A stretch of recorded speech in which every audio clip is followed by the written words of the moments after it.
Even though Estelline, South Dakota is quite far away from Rochester, New York, I am here to talk to you. Hello, students of Estelline, South Dakota. This is Vivian Vande Velde of Rochester, New York. I know that this has been a kind of confusing and a little bit scary couple of years for all of us, but I am delighted to hear that your teachers and the staff at your school decided to share my book, 8 Class Pets plus 1 Squirrel divided by 1 Dog equals Chaos, for all of you to read or have it read to you, and I hope that you enjoyed that experience. So I understand that your school has been having a squirrel problem. Squirrels do have a tendency to feel that they are welcome anywhere and that everybody loves them, which is part of the way that I came to write this story. It's so nice to see all of your smiling faces and to see you celebrating my book. 8 class pets plus 1 squirrel divided by 1 dog equals chaos. By the way, that was a title that struck me as being a good title while I was writing the manuscript. I kind of regret it now because it's a little bit hard to remember. Even for me, I have a tendency to say 8 class pets plus 1 dog divide. No. It's let's see. That's yeah. I wouldn't have chosen that title. I started the story because my daughter is a fan of pet rats. In fact, this is one of her rats. This is Bullwinkle.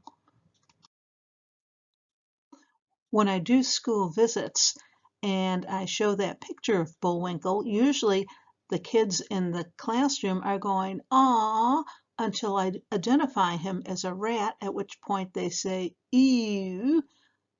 So this is a picture that I got from the internet.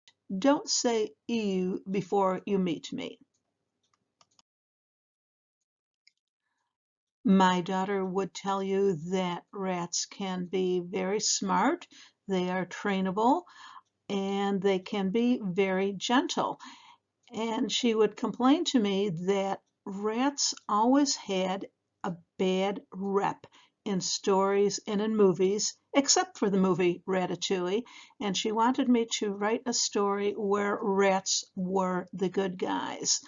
This is a picture of my daughter Beth and her rat Leo, and it's probably a really good indication that maybe you shouldn't accept a dinner invitation at my daughter's house.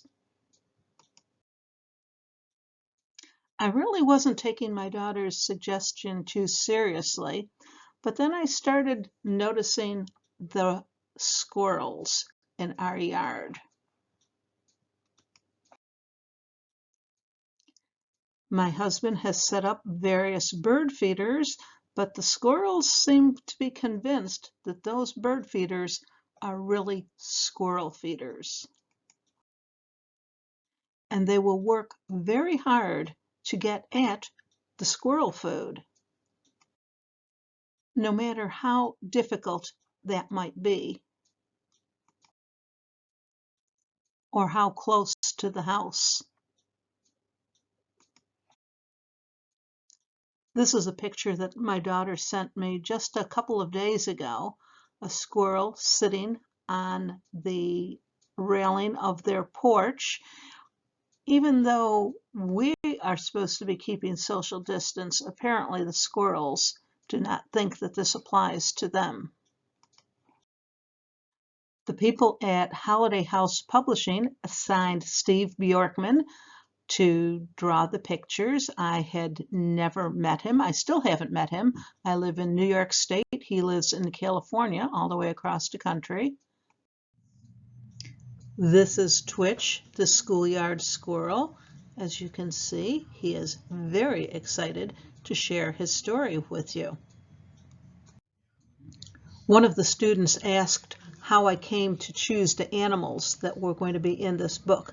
I already talked about how I chose the squirrel and how I chose the rat.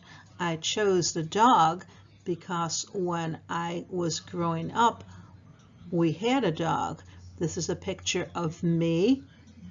I'm sitting on a wall holding a balloon which has just about entirely lost its air, and my brother and our dog. And this is the way Steve Bjorkman drew the dog. In this case, it is the principal's dog, although we don't really find that out until the end. My daughter had a hamster,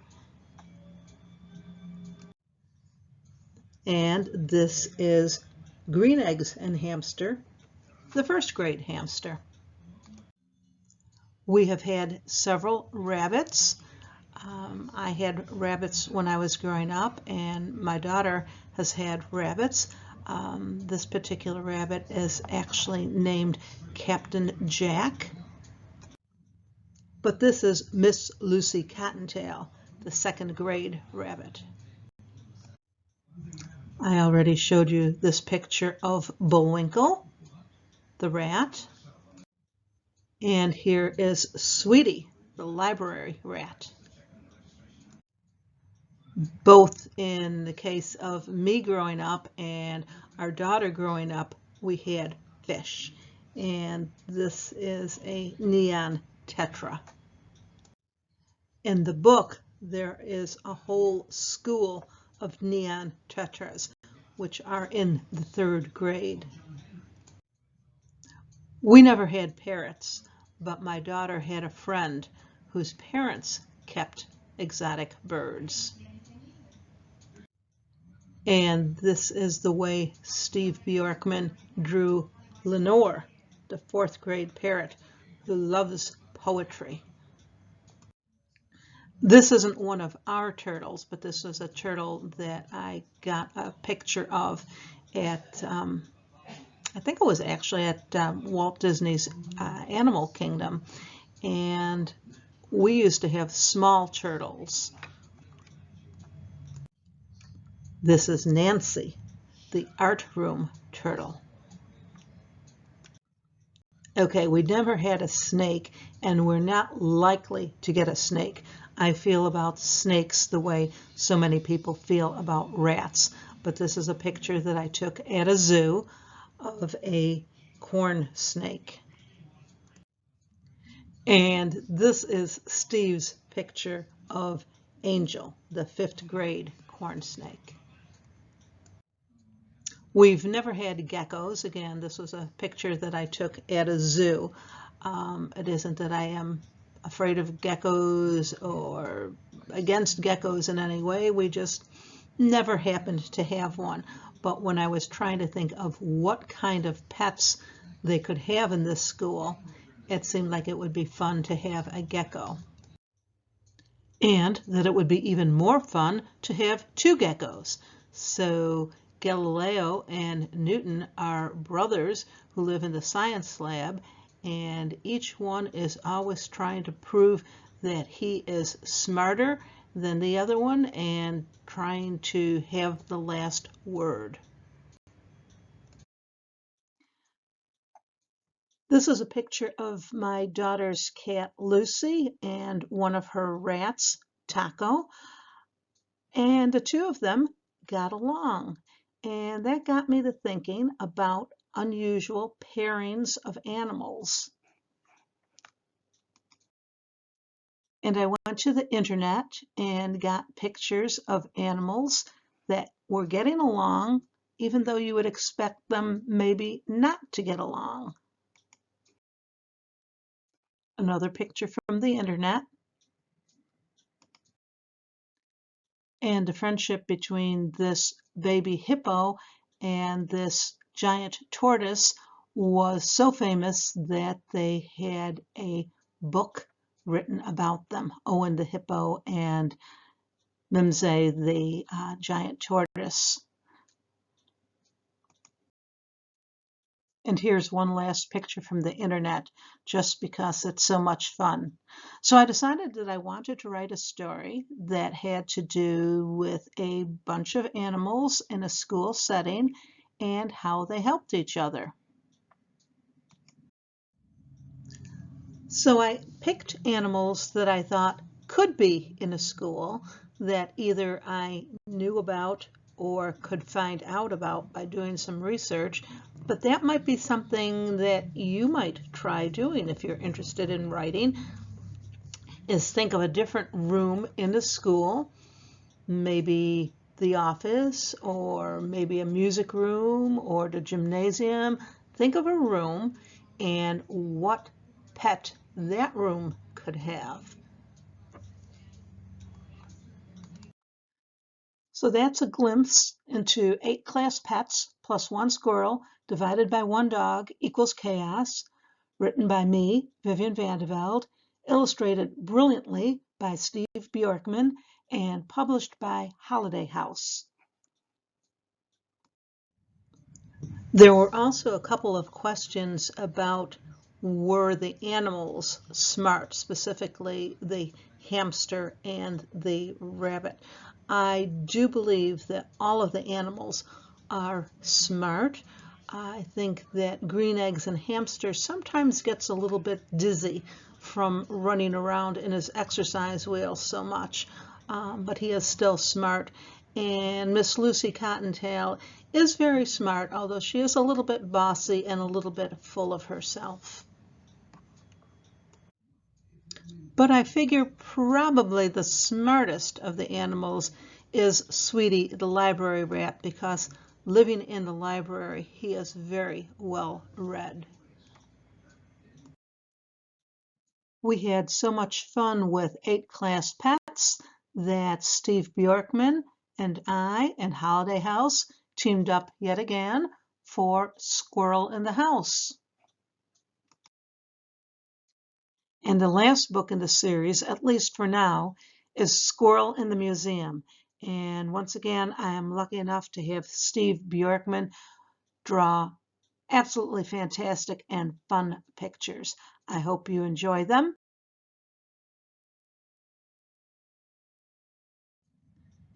And the next book will be Squirrel on Stage, where Twitch gets involved with the school play. I have written the story. Steve Bjorkman is currently working on doing the illustrations, but I have not seen any of them yet. And that book won't come out till 2023. What grade will you be in 2023? Another of the questions that I was asked was how long did it take to write this book? It takes about 6 months for each of these squirrel books to be written. In that time, I get the idea, I work on the idea, I revise it, I share it with friends and see where they have questions or get lost in the story or don't understand what it is that I'm saying, and then I need to make more changes before I send it out to my editor, and then the editor sends it to the illustrator, and then the book needs to get printed. Squirrel on Stage will be my 40th book. Some of the books are for younger kids and some are for older kids. If you're interested in writing stories of your own, I want to wish you best wishes with that and to encourage you not to give up. I also want to point out that each of you has stories in your head and in your heart that absolutely nobody else has. And if you don't share those stories, they will be lost to the world. So I want to wish you good writing. For those of you who aren't so much interested in writing, but you enjoy reading, I want to wish you good reading. There may be some of you who think, I'm not all that crazy about reading at all.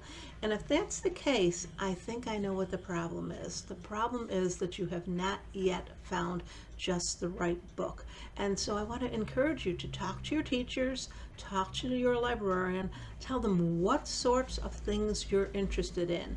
If you are interested in solving riddles and puzzles, if you are interested in small, cuddly, nice animals, if you're interested in big, ferocious dinosaurs, if you're interested in learning how things are made, if you like to just read to find out about people, if you want to read about kids that are just like you, who have your concerns and are pretty much like you and your schoolmates, that's one kind of book. There are also lots of books about kids who are totally different from you, whether they're living in a different land or living in a different time, and that can be in the future or it could be in the past. Whatever it is that you think you might be interested in, sports, maybe a particular singer, talk to your teachers, talk to your librarians, tell them what interests you.